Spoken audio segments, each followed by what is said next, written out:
નમસ્કાર, ન્યૂઝરૂમ લાઈવમાં આપનું સ્વાગત છે। હું છું આપની સાથે વિકાસ મકવાણા। સમાચારની શરૂઆત કરીએ તો હોસ્પિટલના સીસીટીવી વાયરલ કરવાના અને આ સીસીટીવી વેચવાના આખા રેકેટનો પર્દાફાશ થઈ ચૂક્યો છે।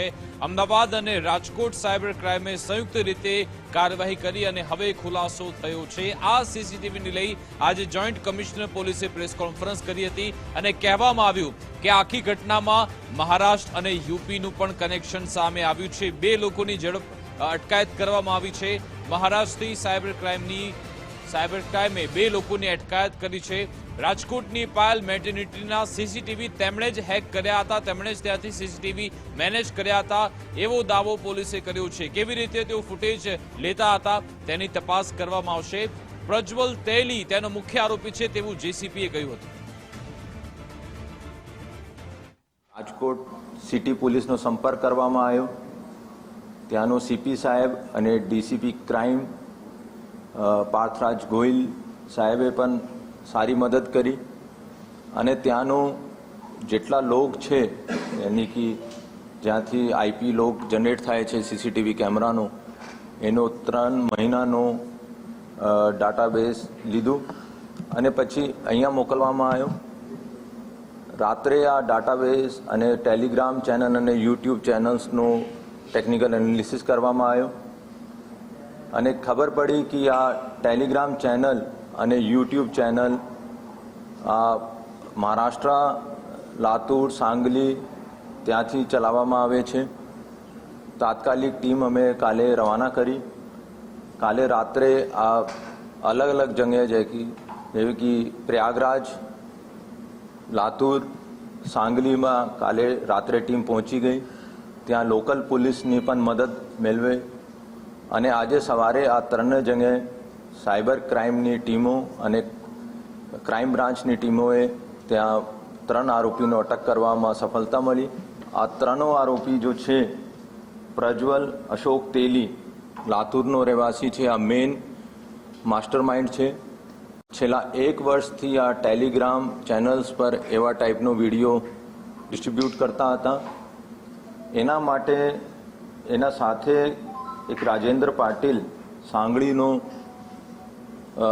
જિલ્લા સાંગલીનો રહેવાસી છે, આ પણ કામ કરતો હતો અને રાજેન્દ્ર પાટીલ આ ટેલિગ્રામ ચેનલમાં કોઈને વિડીયો ખરીદવા માંગતા હોય તો એનો પૈસા લઈને મોકલતો હતો અને એવી રીતે એક સીપી મોંડા કરીને ટેલિગ્રામ અને યુટ્યુબ ચેનલ આ કુલચંદ ચંદ્રપ્રકાશ ઘીસ પ્રયાગરાજનો પણ ચલાવતો હતો અને આ બધા યુટ્યુબ ચેનલો ઉપર આ વિડીયો વાયરલ થયેલા।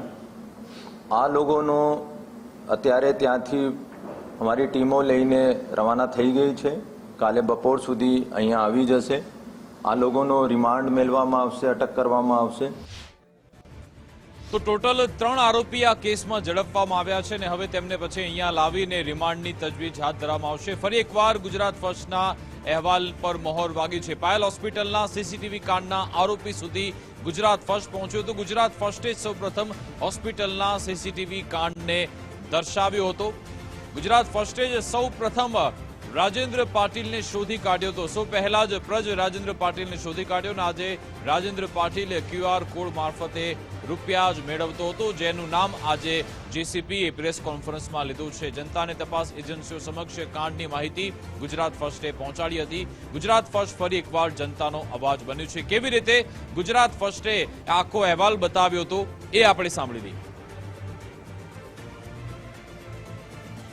ચેનલ પર જઈને QR કોડ મેળવ્યો છે અને QR કોડને જ્યારે સ્કેન કર્યું ગુજરાત ફર્સ્ટની ટીમે તો એ એકાઉન્ટનું નામ સામે આવ્યું છે જે એકાઉન્ટ પર નાણાં માગવામાં આવ્યા। એટલે કે તમારે જો આવા વિકૃત વિડીયો જોઈતા હોય તો આ QR કોડ સ્કેન કરો। એ QR કોડ જ્યારે સ્કેન કર્યો તો જે નામ સામે આવ્યું છે આપણી પાસે પ્રજ રાજેન્દ્ર પાટીલ। હવે આ એકાઉન્ટ કોનું છે અને આ વિકૃતો વાપરી રહ્યા છે કે કેમ એ તપાસનો વિષય છે। એકાઉન્ટની સત્યતા ચકાસવાનું કામ તપાસ એજન્સીનું છે। ગુજરાત ફર્સ્ટે QR કોડને સ્કેન કર્યો તો એમાં જે નામ સામે આવ્યું છે એ હું આપને બતાવી રહ્યો છું। પ્રજ રાજેન્દ્ર પાટીલ નામ છે। આ એકાઉન્ટ કોઈનું પડાવી લેવાયું છે, ખરીદાયું છે।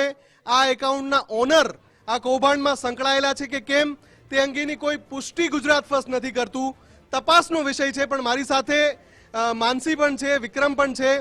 કઈ રીતે માનસી આ જે આપણે આ એકાઉન્ટ સુધી પહોંચ્યા, કઈ રીતે પહોંચ્યા?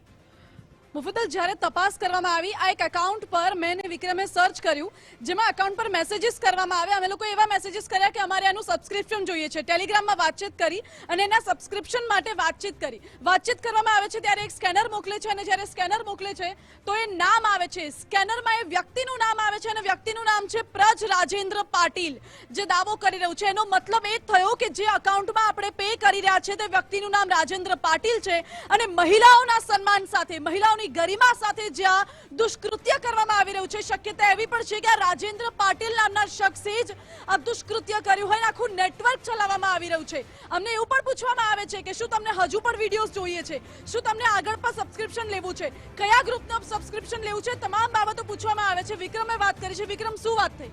બિલકુલ, એટલે પહેલા આપણે એને ટેલિગ્રામ પર મેસેજ કર્યો કે યસ અમારે આ ગ્રુપ જોઈએ છે અને ગ્રુપ જોઈએ છે એવું કહેતાની સાથે જ એણે અમને એક ઓફર કરી કે જો તમારે બધી જ ચેનલ માટે જોઈતા હોય તો 8,000 રૂપિયા તમારે આપવાના થશે તેવી વાત એણે કરી.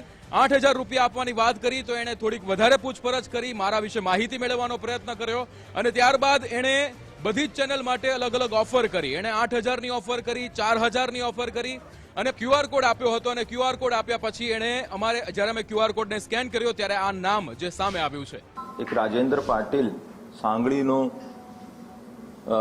જિલ્લા સાંગલીનો રહેવાસી છે. આ પણ કામ કરતો હતો અને રાજેન્દ્ર પાટીલ આ ટેલિગ્રામ ચેનલમાં કોઈને વિડીયો ખરીદવા માંગતા હોય તો એનો પૈસા લઈને મોકલતો હતો.